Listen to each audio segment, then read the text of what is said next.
E o ministro da Agricultura, Carlos Fávaro, voltou a criticar as invasões de terra realizadas pelo MST em abril.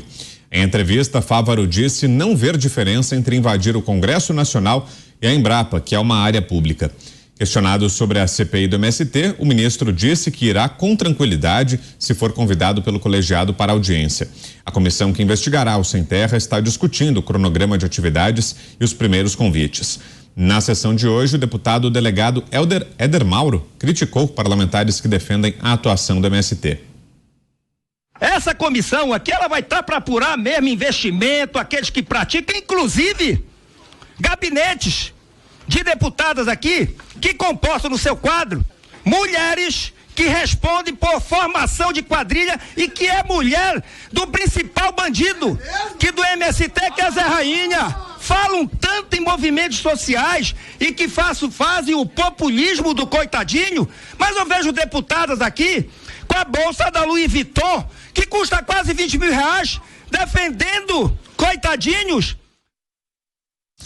Vamos lá, Roberto Mota, começa com você, Mota. Aqui cabem duas observações. Primeiro, a afirmação do ministro está corretíssima. Invasão é invasão. Ninguém pode invadir nada, nem uma propriedade privada e nem uma propriedade do Estado. A segunda observação, muito interessante, foi feita pelo próprio ministro.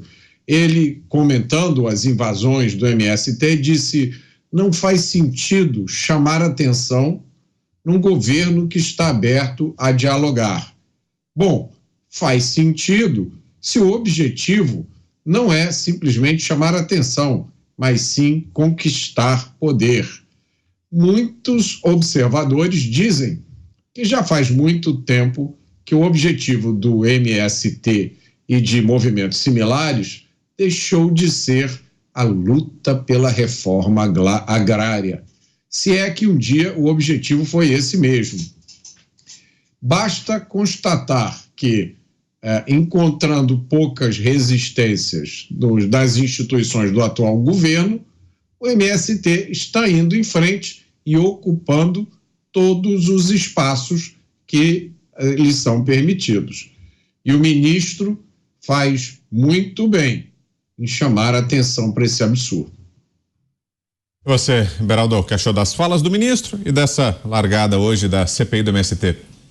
Bom, de fato, se nós não acabarmos com essa normalização de invasões à propriedade privada e da mesma forma esse mesmo grupo terrorista invadindo a Embrapa, se nós não acabarmos com isso, nós estamos jogando por terra um alicerce essencial de qualquer nação, de qualquer país, que é o direito à propriedade privada.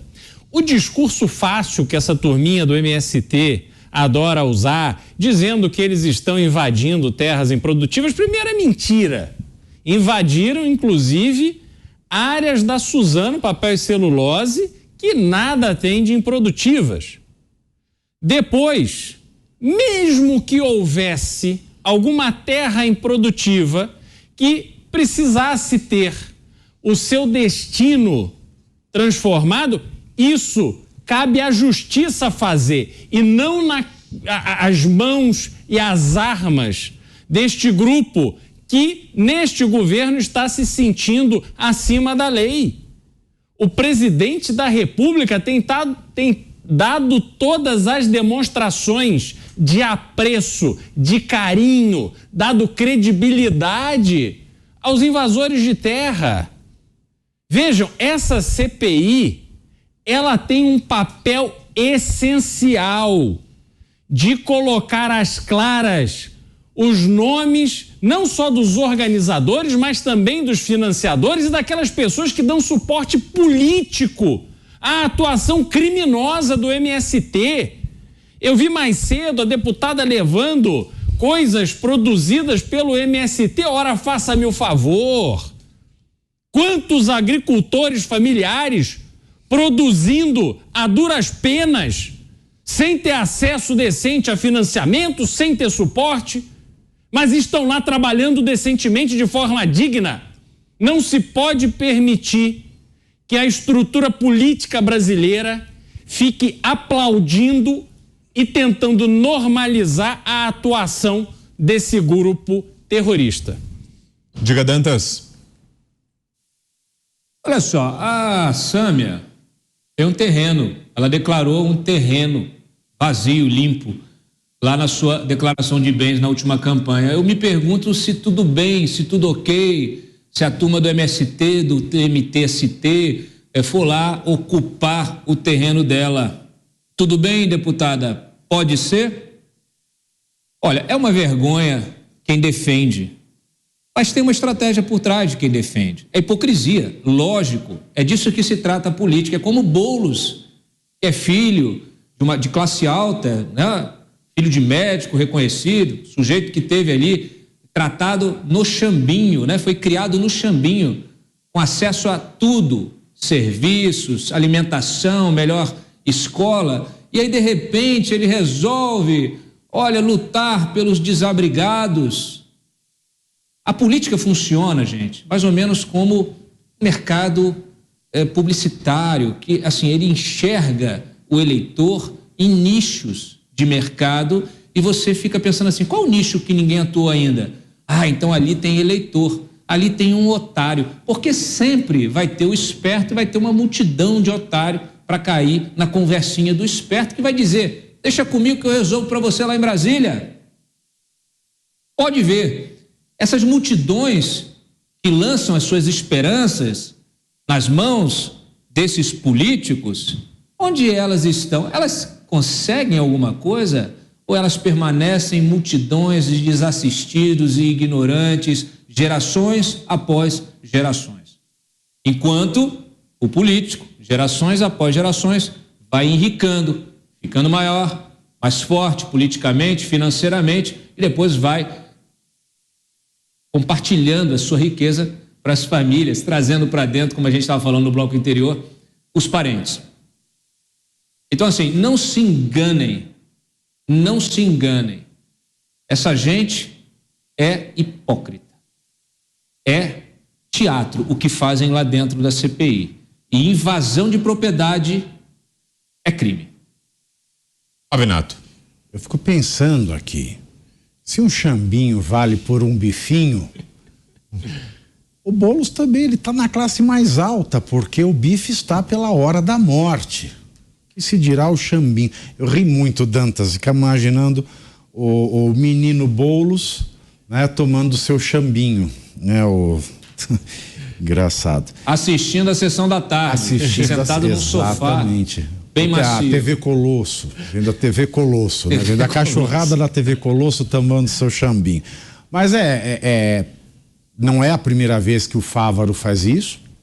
O Fávaro, que, ao que parece, é um ministro para constar do governo Lula, porque o Ministério da Agricultura foi dissolvido pelo Lula e ele entregou o desenvolvimento agrário a um político pró-MST e criou também o ministro da Pesca, porque peixe não dá em terra, afinal de contas, né, segundo a sabedoria do nosso grande líder, e deixou o Ministério da Agricultura esvaziado praticamente.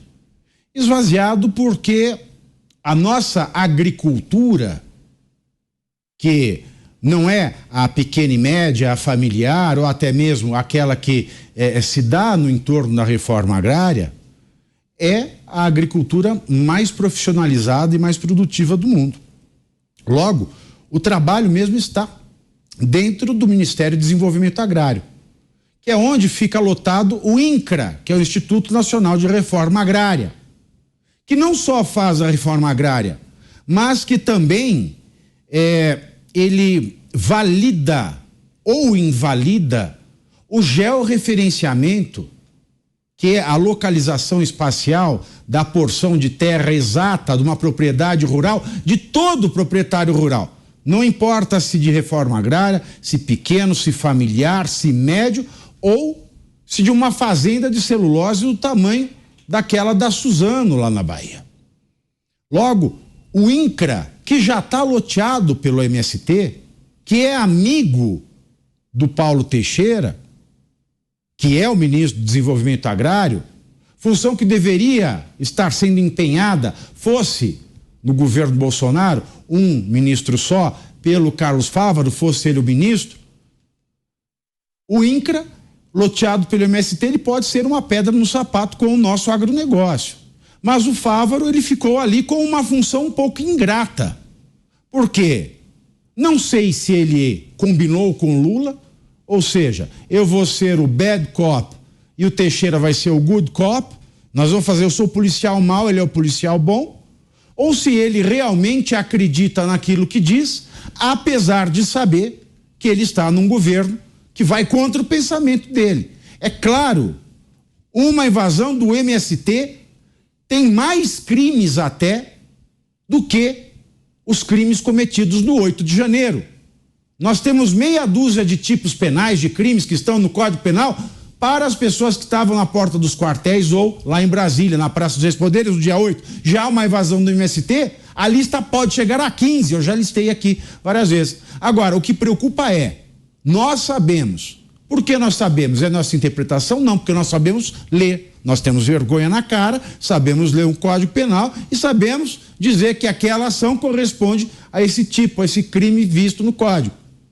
Agora, o que me preocupa no final de tudo é, se essa CPI do MST tiver sucesso, se pessoas forem condenadas, eu fico me perguntando, será que o presidente Lula não vai fazer um indulto para essa categoria de condenados lá, no final de tudo, e frustrar mais uma vez a população brasileira de bem?